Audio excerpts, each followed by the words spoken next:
Every single day I hear of stories from people who have either called me or emailed me that they have been swindled their hard-earned savings in exchange for jobs, or some have been told that, you know what, I will offer you a job but you have to pay this amount of money, and so on and so forth. And it is very sad.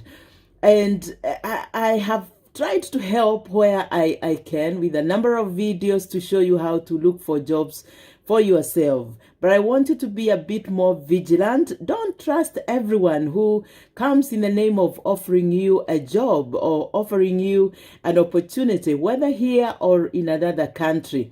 Now, in this video, I will show you how to identify such people, such agencies, or such individuals to avoid being swindled. Know that people look for opportunities to swindle people, and people that are not genuine, just to take your money. And you know, little adds up to a lot of money. So yeah, please do listen to the very end, because I will give you tips that could help you even more be able to take control of your life, but also be able to look for opportunities for yourself.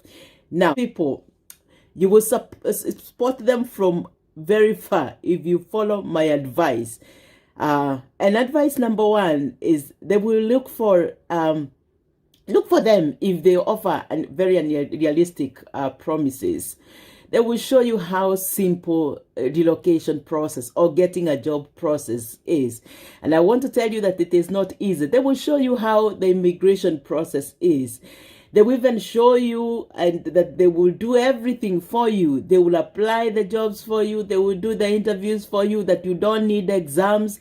You don't need to show that you are qualified. Some will even go to the point of telling you that they will give you the visa. The process is not as easy as people put it out there. I came to the UK through a very straightforward route, because I got a job, I got my sponsorship number with a credible organization, but still I had to do my bit in terms of making sure that I pass all the interviews, provide all the documentation that is needed to my employer to be able to get me that code that we talked about, the sponsorship number we talked about. I passed the interview, and I also had to fill in my own application as well as that of my dependent. Was it easy? It wasn't easy at all. And anyone cheating you that this is a straightforward process is cheating you. Make sure that you read the outlined process in the government website, and I have given that process very well, everything that you need to know to either to go through the skilled worker route or even other routes. It is not as straightforward. You've got to follow the government's process to the dot. Others will ask you for little money to facilitate the process. And I have also outlined in another video how to identify or how to know when organizations or agencies are cheating, because they are not supposed to charge.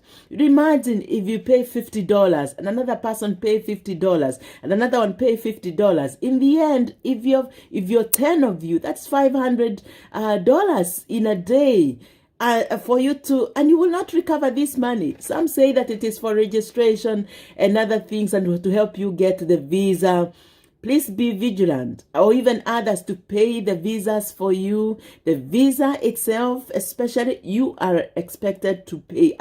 The organization that I work for paid for my visa directly.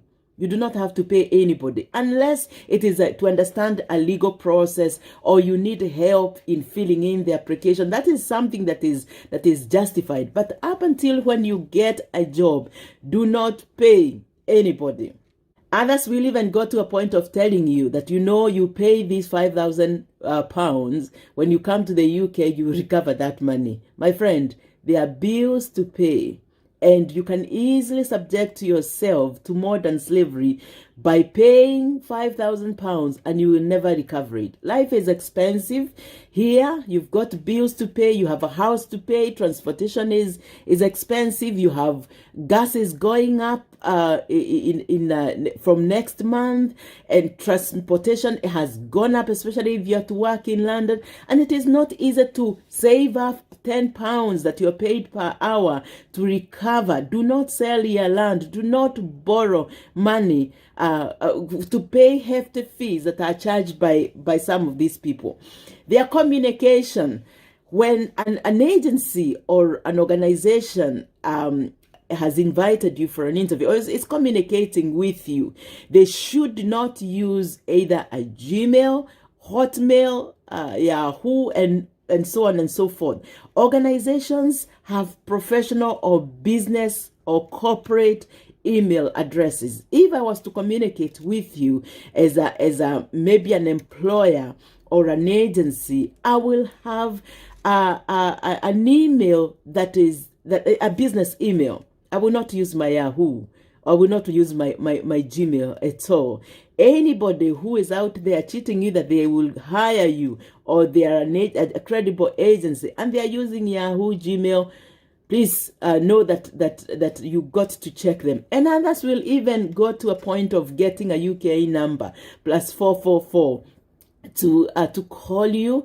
Make sure that you ask the right questions and know the correct questions to ask. Check the URL, their website, whether it has a padlock, just to make sure that it is safe. Do not agree to do interviews via social media, WhatsApp, and all that. Credible organizations either use Teams or Zoom, or they have a system that they will use which is recognized. Nobody will do an interview or call you for an interview and ask you to do an interview via WhatsApp. That is not professional. I will never call any of the people that when I'm hiring people and talk to them via WhatsApp. Never. They also have unforgivable typos or grammatical errors. When I am hiring people, because as I said in another video, I am a manager, so there are times when I hire professionals to work in my unit.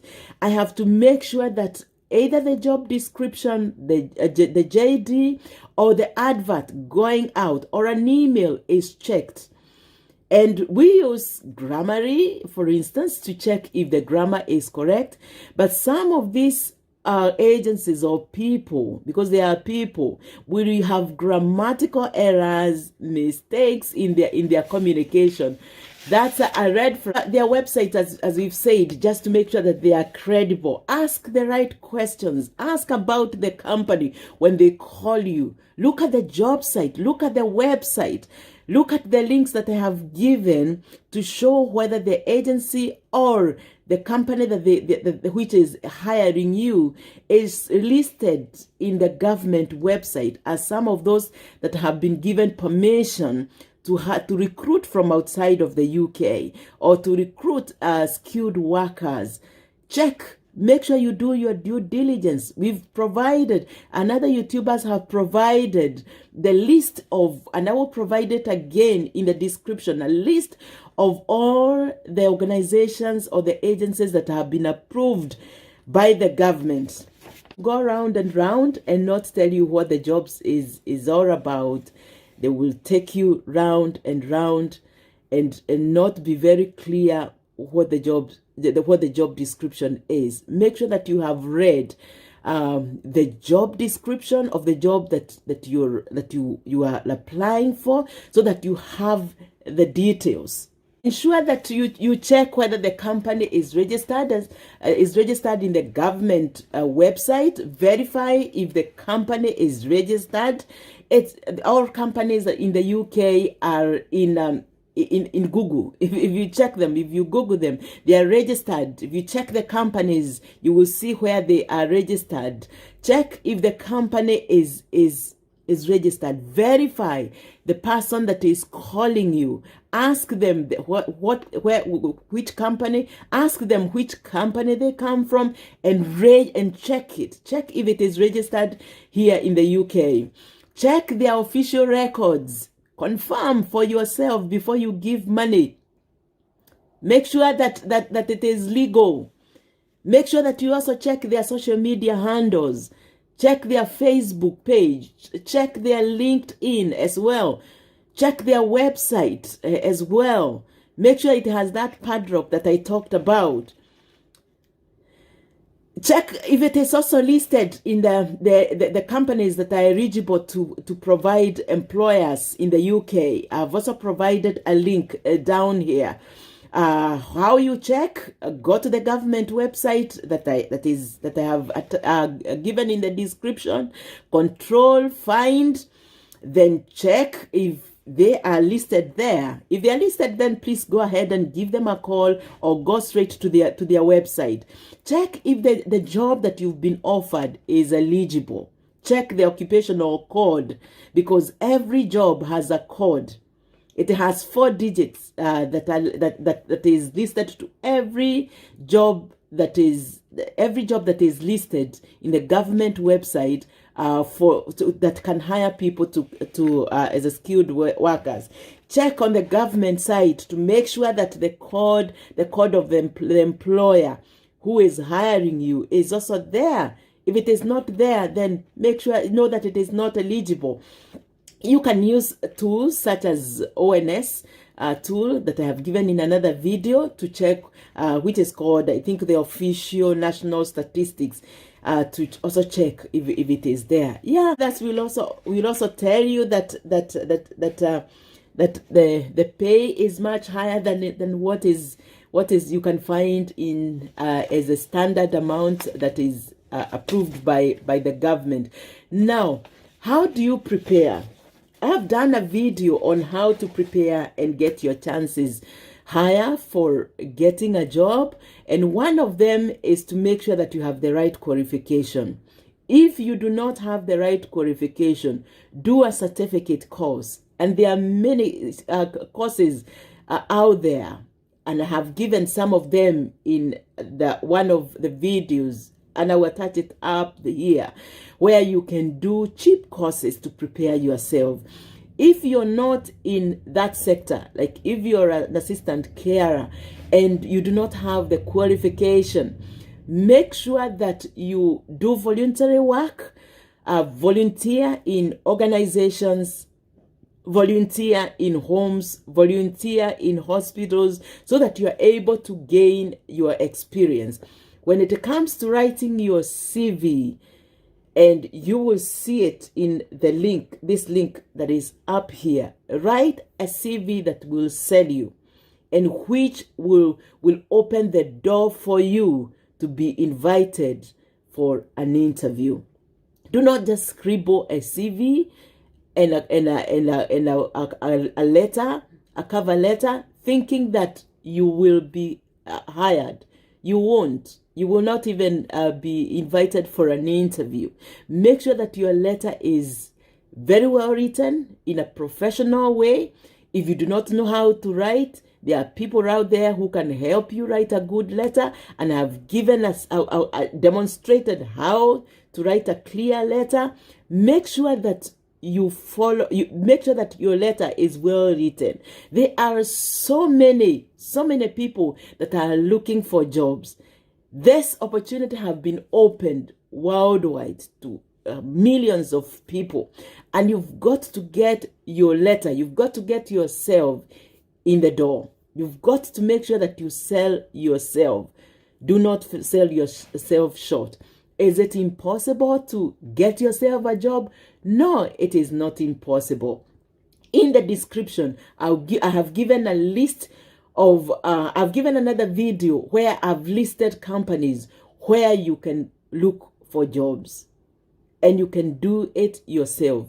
Make sure that Google is your friend. Let Google become your friend.